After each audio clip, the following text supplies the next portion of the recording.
Welcome everyone to another Conversations in the Void. I am Graveyard, as always, joined by my off-screen producer Salem. So make sure to say hi to Salem in the chat and let him know that you're here and that you love him. But we have another exciting show tonight. We have a recurring guest, our first recurring guest on the show. He was here to do a Saw tier list last time, and tonight we are doing a Friday the 13th tier list because it's his birthday. So let everyone praise Cam and say happy birthday to him. So Cam, hello. How you doing tonight? I'm doing all right. Just been out getting all my free birthday stuff today, and then hopping on here. All the free birthday stuff. Mm-hmm. What'd you get? The free drinks from Dutch Starbucks. Crumble does a free cookie on your birthday. Dave and Buster's does a $10 in play tokens and a few other stuff. Nice. Well, that's fun. I've never, as a Dutch guy, you think I would take advantage of free birthday stuff. I've yet to do that. Yeah. I don't know. What have you been up to since you've been on here last? Any new cosplays coming up? Just getting my final touches for Crowley from Supernatural, so that's going to be coming up soon. Do you have his voice done that you're doing for him? Are you working on that at all? I'm working on it. Can you say moose or squirrel for us? Hello, moose. There you go. Hello, boys. That's what I like. Yes, I'm excited. I know, obviously, you're excited for the announcement of Eddie, playing Fantastic Four as well. Oh yes, I'm like, I knew there's been rumors about Joseph Quinn playing the Human Torch, and then that they announced it last week. I'm like, good. I actually enjoy the cast that they've got for it. Yeah. Now, do you think he'll be back for season 5 along with horror legend icon Linda Hamilton? I am hoping he is. I am hoping. There's been hints that he could be, but I'm not 100% sure. But I would love him to be back in some way, shape, or form. Maybe yes. as Vecna's right-hand man, perhaps. Yes, actually, I got elf ears in today for to do my vampiric Eddie. Oh, there you go. So I'll be on the lookout for that. Yes. And excitement, obviously, I think Linda said today that season 5 is expected to take a full year to shoot. Yeah, I hope it does, because they said there's going to be a big grand finale. So I hope they do take their time, get all the shots they need.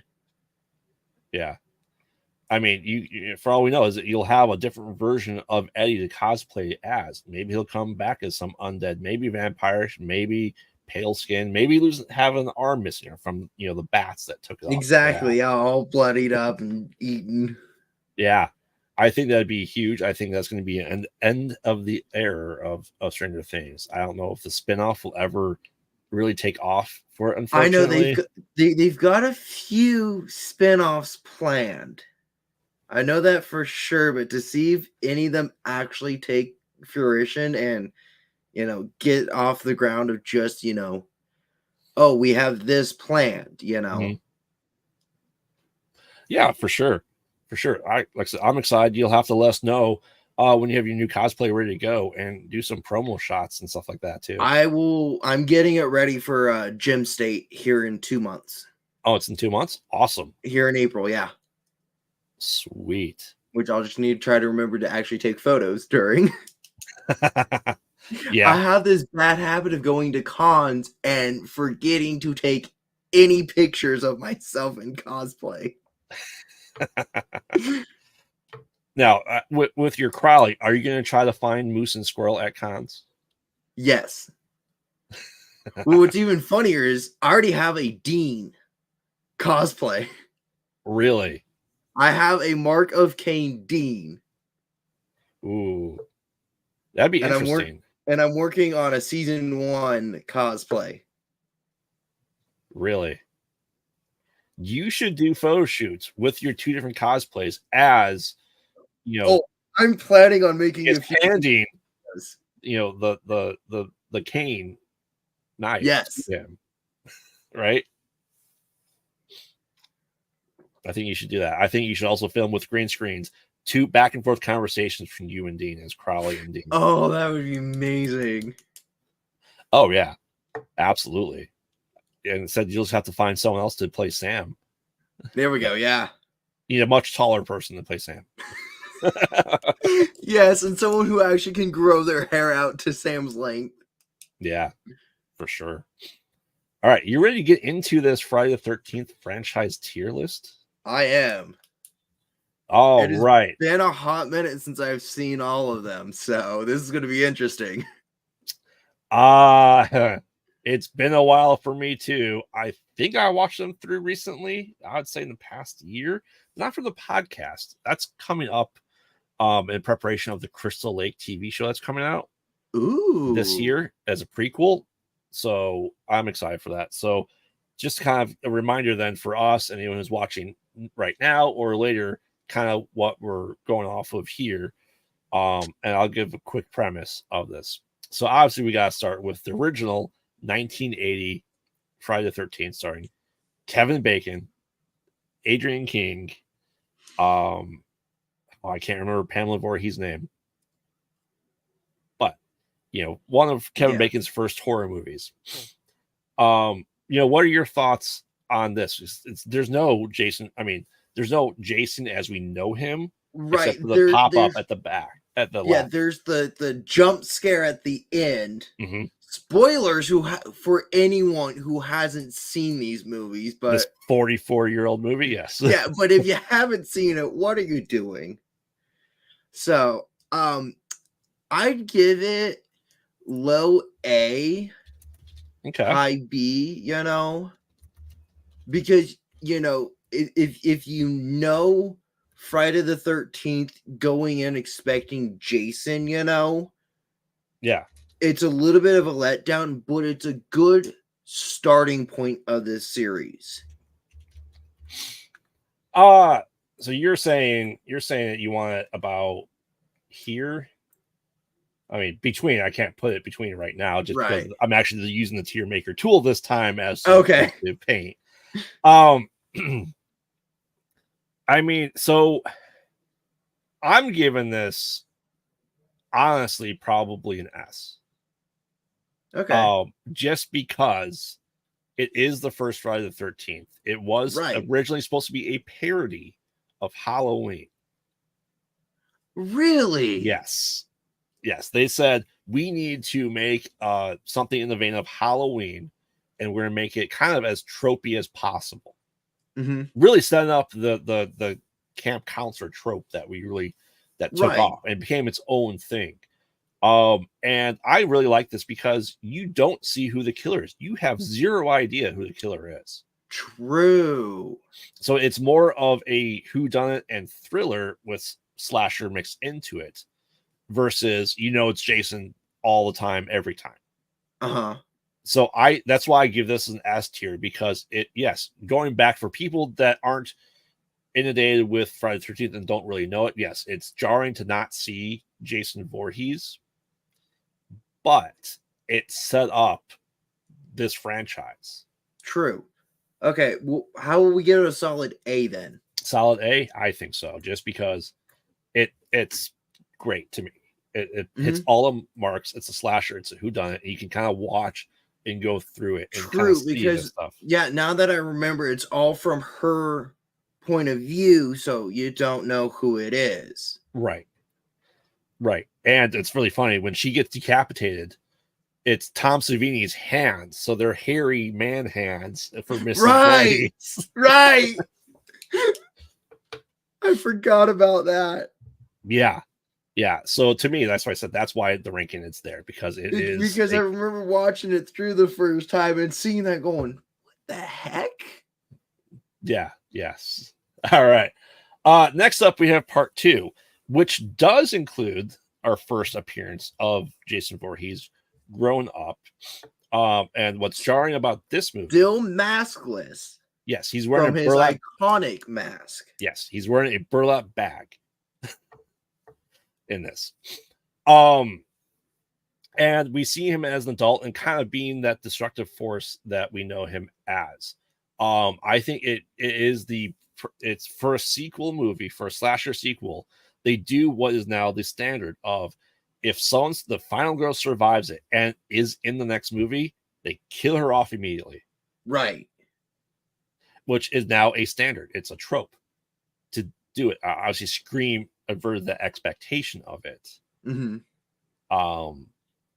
But I mean, still think this is a solid outing. I'm going to give this an A right now. What about you? What are your thoughts on the movie? I'd give it an A as well, because again, following up and continuing off, kind of where it left off and staying true to it, mm-hmm. It's a solid movie. Yeah, and it was made within a year, which mm-hmm. this kind of set up the rapid succession of horror movies, because it took from 1978 to 1981 for Halloween to have a sequel. Right. And then, Saw kind of piggyback off the success of doing it within a year. Yeah. I think there was 8 Friday the 13th in the 80s. Okay. Pretty sure. I think the last one was 89. I think they skipped 1 year of it. All right. So, yeah, we're in agreement. Solid A across the board. Oh, yeah. All right. Friday the 13th, part 3. He gets his iconic hockey mask. Right. In this. And continuing the trope of the final girl coming back, because it kind of ended. The second one ended with him getting the machete in his side, like right. So Friday 13th part 3 in 3D, nonetheless. Right.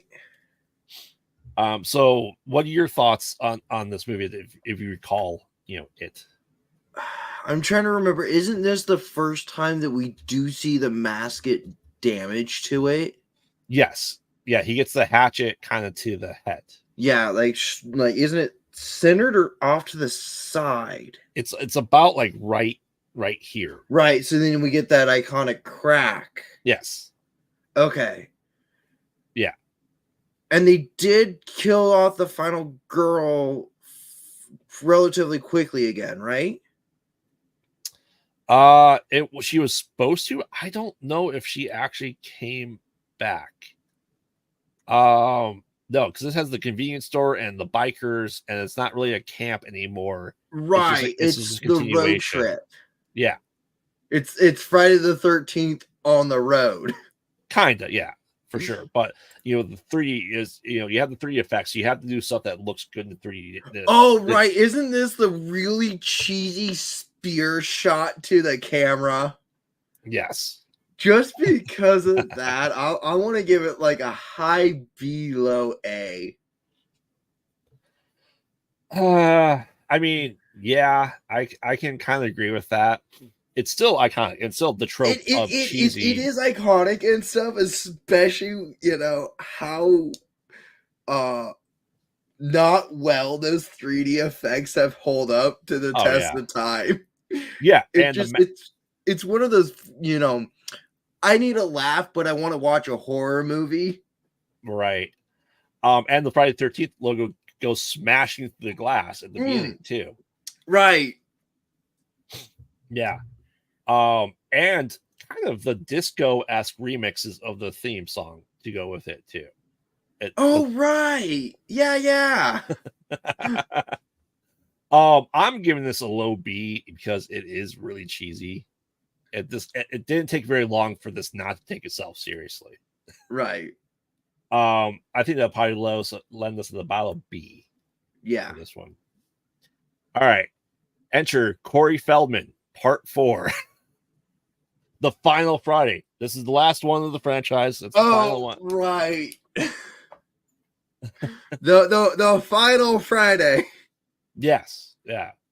I'm trying to remember. Obviously, it's a mom that lives close to the campground with Corey Feldman, who makes monster masks in the movie and is kind of obsessed and starts seeing Jason Voorhees kind of everywhere, right? Right. Yeah. So what do you think of this?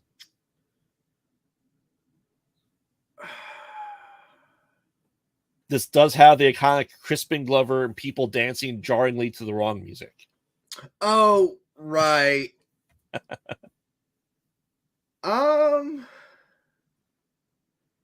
Just because of that, I'm going to give it a low B. A low B. This movie is beyond cheesy. And I understand Crispin Glover and the dancers. The reason why Crispin Glover seems so jarring his dance because they were playing different music. He was dancing to the music that they were playing. Because it wasn't just people dancing to nothing.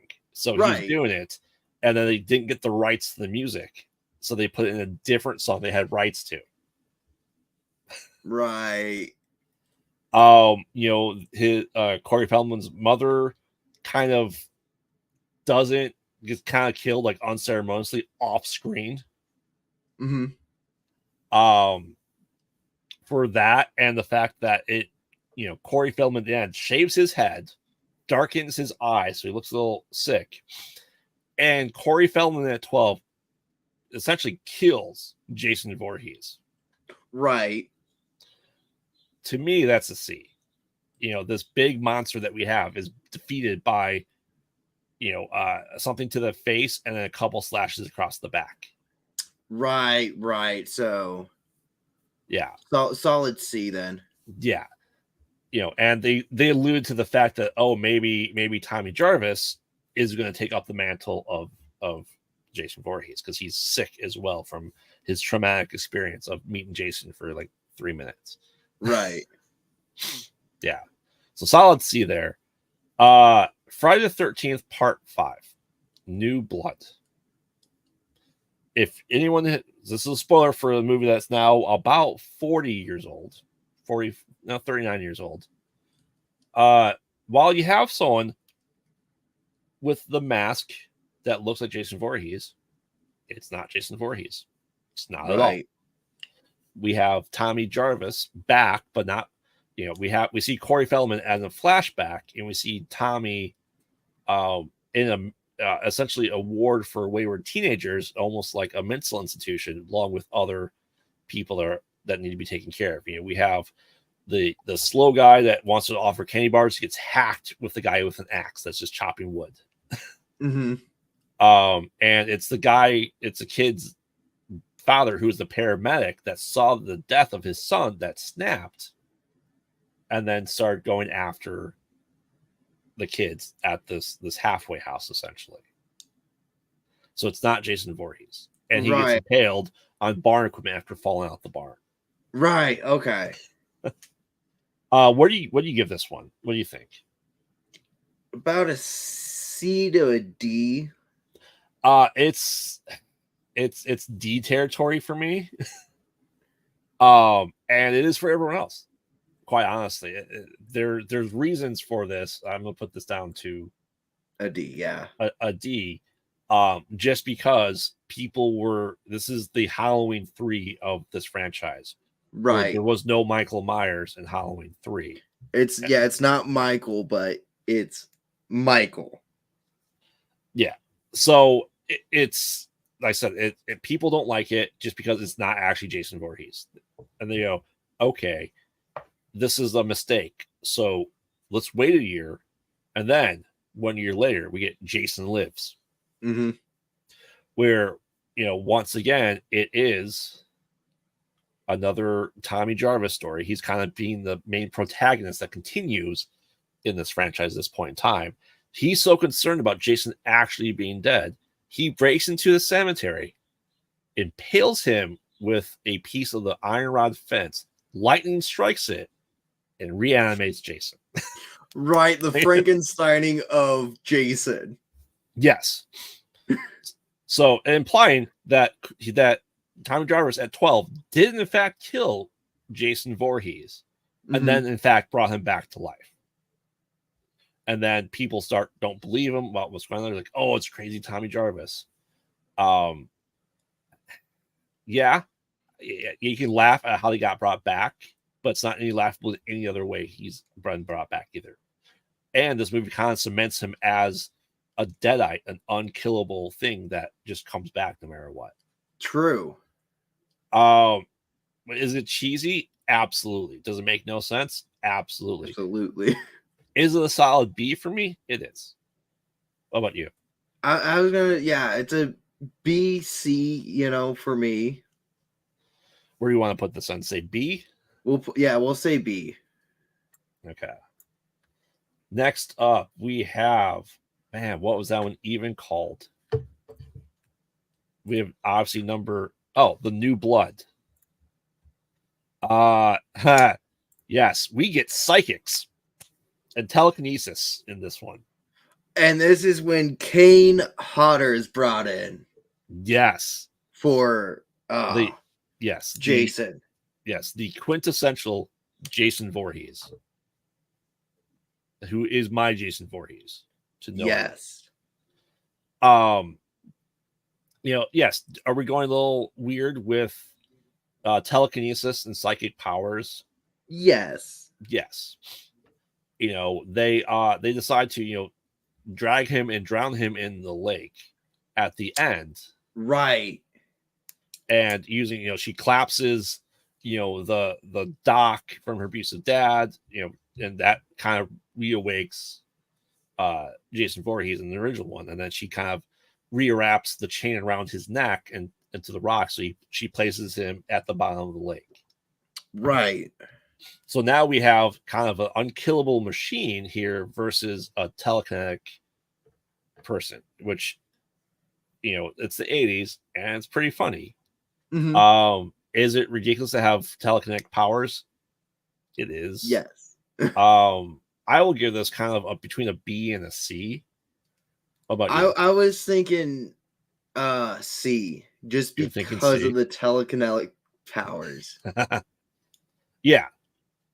I see we have chat here. So chat, let us know where you think, New Blood for Friday the 13th part. We're up to number 7 here. 7, yeah. The 7. I've literally just put in Google, just increasing the number, just to make sure I can remember which one's which. Yeah, for sure. So let us know in the comments what you think. We will play this. We'll take that vote into accommodation as well, and we'll place it here according on the chart. So we're kind of saying B or C, right? C. Okay. So right now we'll put it at C.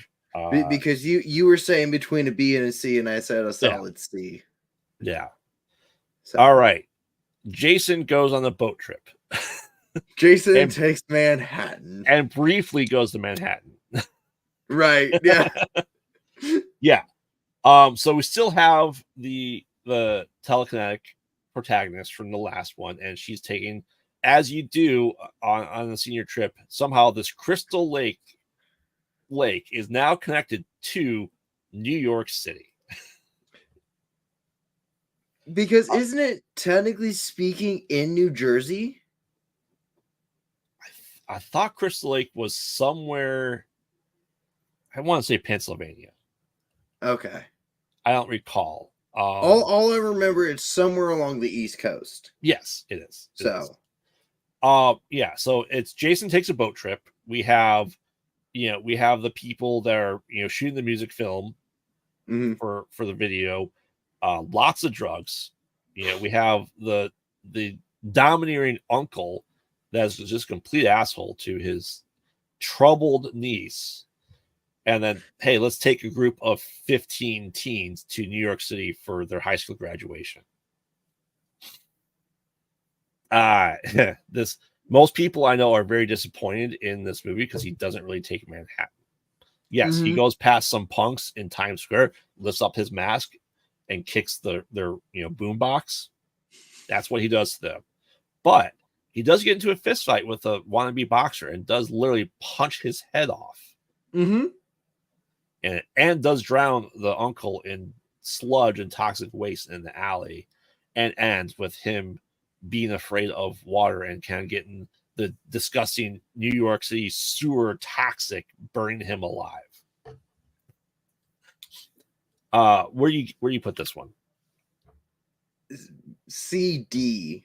C and D. I will absolutely say this is D rank for me. So I think it'll solidly fit kind of into the D here. Yeah. Jason Goes to Hell. Once again, the final Friday, essentially, right? Because he dies. Mm-hmm. And pretty much a severe lack of Jason Voorhees. He gets blown up by the FBI at the first couple minutes of the movie. Mm-hmm. And then he becomes parasitic and has to be transferred through a shit slug through people's mouths, essentially. After the coroner goes, that heart looks tasty. I'm going to bite into it. Yeah. But, this one. Hey, Laura, how's it going? She's always seen the first two and Freddy vs. Jason. That's perfect. Okay, we'll get there. I have strong opinions about Freddy vs. Jason that most people don't agree with me on. So I'd love to hear your take on it. And we do get the 30-year-old college student that was the Lemon Jacket, and we get the person that knows all about Jason Voorhees, and he's just trying to get his spirit slug into a relative of his to get reborn. Now it ends, he's defeated by none other than the Kandarian demon Dagger from Evil Dead. That is the exact prop from Evil Dead 2. It's the Necronomicon and the Kandarian Dagger that is used to defeat him. I didn't realize that. And this movie is what cemented that everyone's agreed to, even Sam Raimi, that Jason Voorhees is a Deadite from the Evil Dead universe. Okay. Obviously, I'm obsessed with Evil Dead, so I know, but I did not realize that connection. Yes, and we set up the events that we get 14 years later for Freddy vs. Jason, because we have Freddy's claw come out and take his mask down. Right. Yeah, I remember that. So I'm a sucker for anything Evil Dead related. So I'm going to give this a B just for that. And we get a sub for Freddy vs. Jason. Right. I was going to say, because of those references, I was going to, do it a B to a C. So a solid B then. Yeah. Yeah, for sure. Now, Jason in space. when your franchise runs out of ideas, you send your guy to space. Hellraiser 4 went to space. Leprechaun 4 went to space. Jason took 10 movies to get to space. And if I remember correctly, Fast and Furious did it in 9. Yes. Saw has yet to do that. I know. Now, Amityville has gone to space multiple times. The house has gone to space. So this is ignoring the stuff from the last, Friday the 13th is 12 years-ish later that this movie came out. Next thing, the gender bend, Jason. I why not, right? Why not? Keep up with the times, right? Yeah. The acting in this is bad. The CG is atrocious at best. And, we have nanite technology, Jason Voorhees, in the year 25 something. Basically, cyberpunk Jason. Yes. To me, this is a solid F. Oh, yeah. I put this movie out of my mind, and I skip over it every single time I rewatch this franchise. So, yeah. So solid F for you as well. Solid F. Okay. If we could put it in any lower tier, we would. That's true. All right. It deserves to be buried under the tier list. No, he really went to space, and he ended up on, I think, Earth 2 at a new Crystal Lake. Right. In the future, 500 years in the future. So how's he come back from that? He really did go to space. He did. Yeah. It literally takes place, the whole movie, on a spaceship. Mm-hmm. And he blows up multiple spaceships and is able to survive in the vacuum of space to get to the next ship. Mm-hmm. Yeah. Because it's Terminator Jason. Right. All right. Freddy versus Jason, the last official outing of Robert Englund as Freddy Krueger. Oh, right. He's officially retired as him just this past year. Now he's done cons, he's done other things as Freddy, but this is the last time. He's done cons. I know Kane Hodder has done cons for Jason. Yeah. Now, for me, I absolutely love this movie. Unfortunately, it was not Kane Hodder that did Jason. It wasn't? No. So we never actually got the two of them in one movie. No. Yeah, he only did 4 of them. Oh. Because he is much taller than Kane Hodder was in this. I absolutely love this movie. I think this is the return to form that we need for Freddy. I think it's the return to form that we needed for Jason. I love the fact that they pitted against each other. Now, Yes. I know a lot of people do not like this movie. They don't like the V series. Oh, it's some of them are good, some of them are okay, and some of them are bad. Yes. I will put it that way. I love the Versus series overall, but there are some not to rewatch. Yeah. When this came out in 2003, I immediately saw this in theaters with my best friend. To the point where my then girlfriend, now wife, I didn't take her to go see this with me. I love this movie. It's cheesy. It's as menacing as it should be. It's brutal. Right. And Laura brought up a good thing that they did this at Horror Nights back in 2015, and they every single night they changed who won. Oh. So you could go like for 3 nights in a row, it could be Freddy winning, and then the next 2 times you go, it's Jason. It just every single time you went through, you never know who was going to win. Oh, wow. Huh. And they executed that beautifully, because I've seen a bunch of different vloggers on YouTube who went through that maze. Mm-hmm. And they did it beautifully. And like I said, in 2003, I was excited because this led up to the potentially Freddy versus Jason versus Ash, as was the next plan. Right. Didn't happen in movie form. And I still want it to happen. It happened in comic form, though. Right. But I would love for Robert Englund to come out of Freddy retirement, have them bring Kane Hodder and Bruce Campbell in. Yes. The reason that didn't happen is because they're like, oh, well, everyone's like, well, Ash will win. They're like, no, he's the good guy. Yeah. He's going to win. I would have loved to have seen Ash Williams' smart mouth against Freddy Krueger's smart mouth. Yes. And then Jason just sitting there, just lurking over both of them while this is happening. Yeah. Yeah, it's awesome that you got to see Freddy win. I wish I was able to go to that. So for me, this is an S tier movie. It is. Oh yeah. You agree? Oh yeah. Yeah. The only thing that would bring it down ever so slightly for me is that Kane Hodder was not in it. Right. But it doesn't bring it down enough. So it's a solid S tier. Yeah. Laura, what do you think? Where do you think Freddy versus Jason should be, since you did see it? Let us know. We'll move it accordingly. But finally, the Dune Platinum production company, led by Michael Bay himself, who remade Freddy and Jason the years 2009 and 2010. We got this movie, which to date was the last Friday the 13th movie.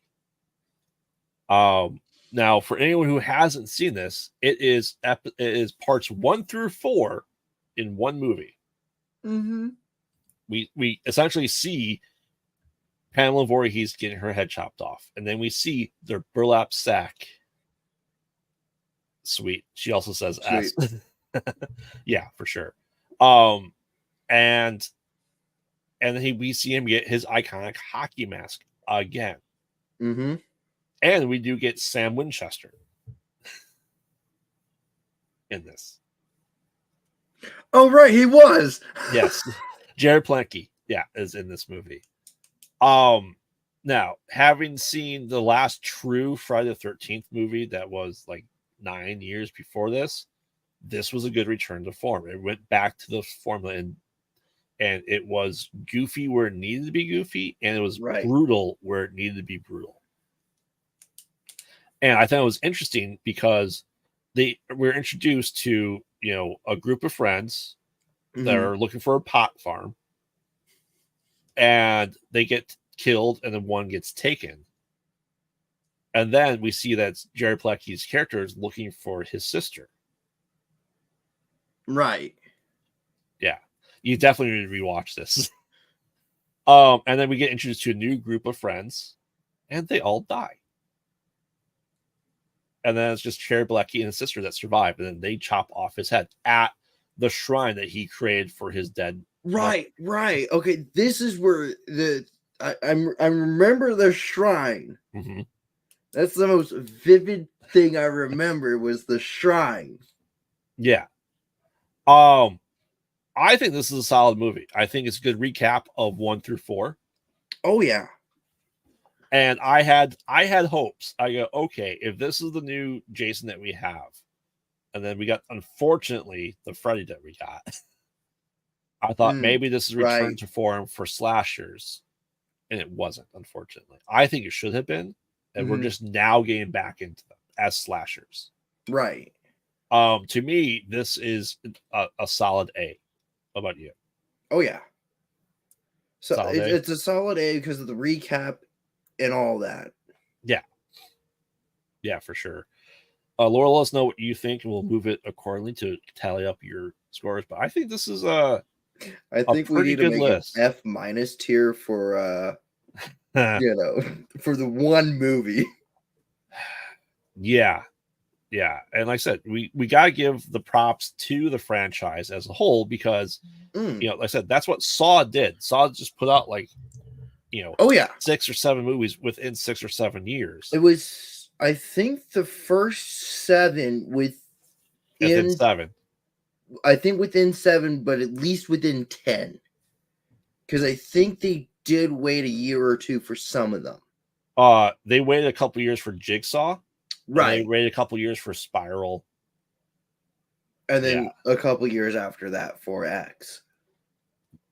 Oh, yeah. And then X1's coming back. So, like I said, this was a template of the campy horror counselor stuff. It's up good tropes and a good overall series. Oh, yeah. I mean, yeah, we're leaning more towards the positive side of this. Yeah. Laurel, you have to go back. When Cam was on last, we did the Saw franchise. It was December, wasn't it? It was December, yeah. So yeah.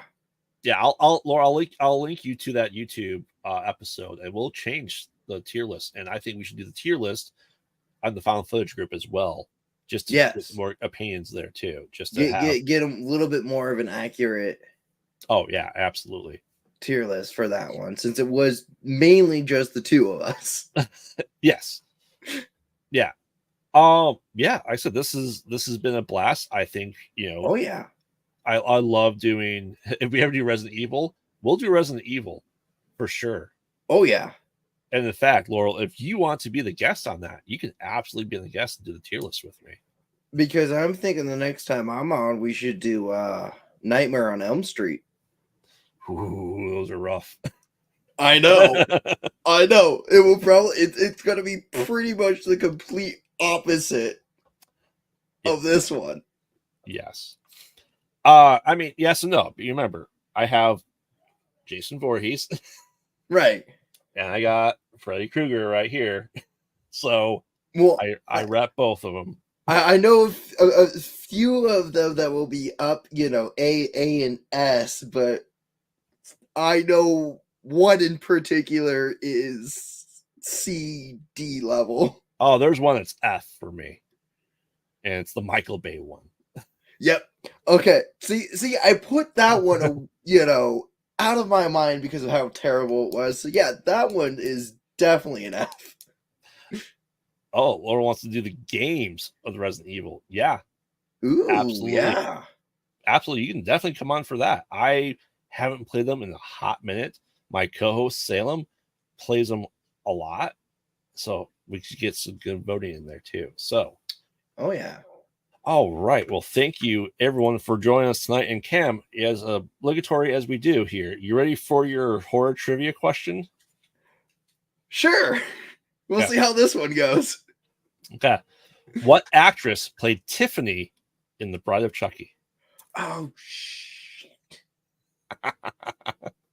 And I just watched that whole franchise like 3 years ago. She's been Tiffany since 1997, and she plays Tiffany and herself in the I Chucky know. TV show.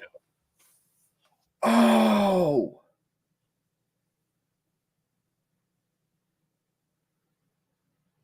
You gotta get this one. I know who it is, but the name is slipping me. Chat, if you want to hint him or just tell him the answers, you can answer too for him. She was in. Hold on, I can name movies that you are older than you. Liar, Liar with Jim Carrey. Did you see Liar, Liar? I actually have not seen Liar, Liar. What? What? Wow. For shame. For shame. Chat, let us know. I'm sure you know the answer. Her face, but Yes. Okay, it is Jennifer Tilly. Okay. Yes. Yep. Yeah. Absolutely Jennifer Tilly.